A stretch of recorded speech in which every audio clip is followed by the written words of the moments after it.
जाते हो, जब भी मुंडन में जाते हो, जब भी बर्थडे में जाते हो, आप भोजन करने के बाद कहीं खड़े होकर के 5 मिनट 2 मिनट आप भगवान का चिंतन जरूर करेंगे।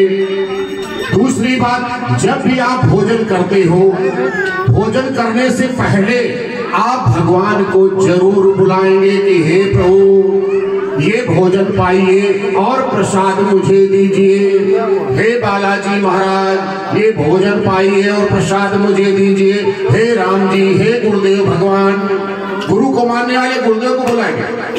हे गुरुदेव भगवान आप दया करें, ये भोजन प्रसाद है, पाइए आप और मुझे प्रसाद दीजिए, जल का आचमन कीजिए। फिर उसके बाद आप भोजन करें और भोजन करने के बाद थाली जो होती है पत्तल, जिसको कहते हैं थाली, घर में अगर कर रहे हैं, घर में भी रोज करना है आपको, और कहीं बारात में है तो भी, और उसको उस पत्तल को, थाली को मस्तक में लगाया कि प्रभु ये आपका प्रसाद पाया है, आपकी सदा हम पे कृपा बनी रहे।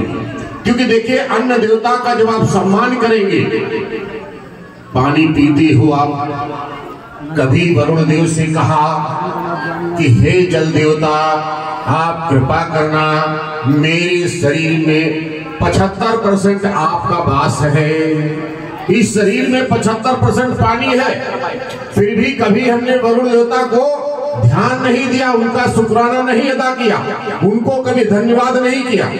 तो हम सभी जल जब भी ग्रहण करें, कहे हे वरुण देवता आप कृपा करना, मेरे अंदर आपकी व्यवस्था अच्छी बनी रहे, आप ऐसी कृपा करना। उनको याद करो, जिस भाव से याद कर सकते। अब भाव की बात, एक कथा सुनाती है। कुछ चरवाहे भेड़े चरा रहे थे, जंगल में भेड़े चरा रहे। संध्या का समय हुआ,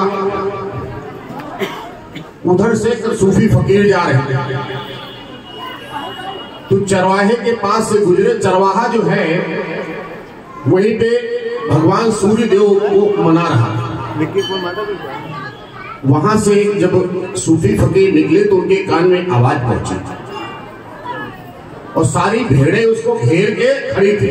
उस चरवाहे वो क्या प्रार्थना कर रहा कि हे सूर्यदेव महाराज आप बड़े दयालु हो, आप थक गए होंगे दिन भर की परिक्रमा करते करते, आप बहुत थके होंगे, आप ऐसी कृपा कर दो, मुझे अपने पास बुला लो, मुझे अपने पास बुला लो।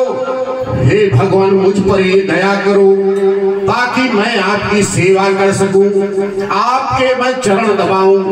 आप दिन भर पानी तक नहीं पिए होंगे, पता नहीं आपको किसने पानी पूछा या नहीं पूछा, और आप इस तरह परेशान होकर के सारे संसार को सुख देते हो। और मैं आपसे ये प्रार्थना कर रहा हूँ, हे सूर्यदेव भगवान मुझे आप अपने पास बुला लीजिए, मैं आपकी सेवा करूंगा, आपका मैं बिस्तर लगाऊंगा, आपकी मैं व्यवस्था देखूंगा, आपको तुरंत पानी लेकर के आऊंगा। हे सूर्यदेव नारायण आप मुझ पर दया कीजिए, मेरी ये प्रार्थना मंजूर कीजिए, हे प्रभु मुझ पर दया कीजिए। इस तरीके से वो प्रार्थना कर रहा था तो सूफी फकीर ने सुना।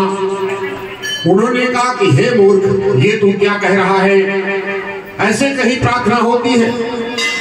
कहने लगा मुझे तो नहीं मालूम, मैं तो जैसे करता हूं वैसे ही करूंगा, आप बता दीजिए मुझे कैसे करना है। सूफी फकीर ने अपने तरीके से उसको बताया। जैसे ही सूफी फकीर काफी दूर चले, थोड़ी दूर जब गए तो वहां से आकाशवाणी हुई कि हे फकीर मैंने तुझे संसार में भेजा है कि सभी जीवों को मेरे पास लेकर के आ। तूने तो जो मेरी प्रार्थना कर रहा था मुझसे उसने तूने दूर कर दिया है उसे, और अब जा उससे क्षमा मांग। मुझे उसकी प्रार्थना मंजूर थी, मैं उसकी प्रार्थना से प्रसन्न था। कम से कम कोई तो ये कहने वाला था कि हे सूर्यदेव महाराज, आप बहुत थक गए होंगे, दिन भर चलते हो, दिन भर घूमते हो, आप थक गए होंगे तो मैं आपके पैर दबाऊंगा, आपके सर में तेल लगाऊंगा, आपकी मैं सेवा करूंगा, आपका बिस्तर लगाऊंगा, आपको मैं भोजन कराऊंगा, आपको मैं ये सारी सामग्री की व्यवस्था देखूंगा।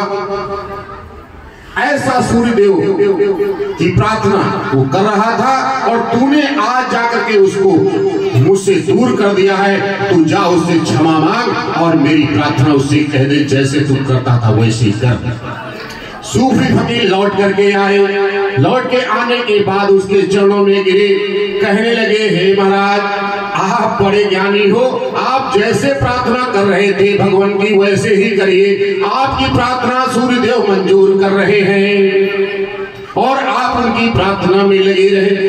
तो याद रखें आप जीवन में सभी आपके साथ में जैसे भी आप प्रार्थना करते हैं भगवान की, वो मंजूर करते हैं, 100% मंजूर करते हैं।